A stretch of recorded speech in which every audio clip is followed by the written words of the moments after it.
İnsan qarşılaşdığı situasiyalarla müəyyən suallara düçar olur. O sualların da cavabını tapa bilməyəndə görürsən imanın o zəifləyən vaxtında bizim əbədi və əzəli düşmənimiz olan məlun şeytan hücuma keçir. Hərənin bir zəif nöqtəsi var da. Mübarək Ramazan ayında ki, şeytan Şəbaniyyə xütbəsində var, Peyğəmbər salavatullah buyurur, zəncirləni.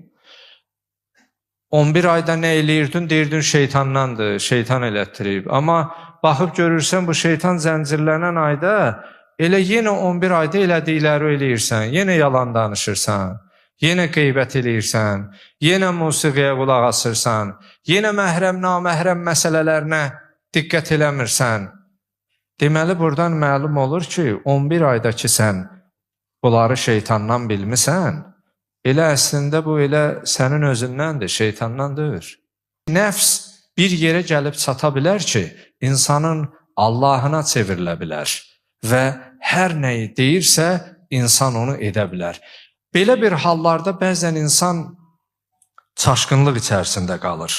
Amma bir şey unutmayaq ki, biz sahibsiz deyilik.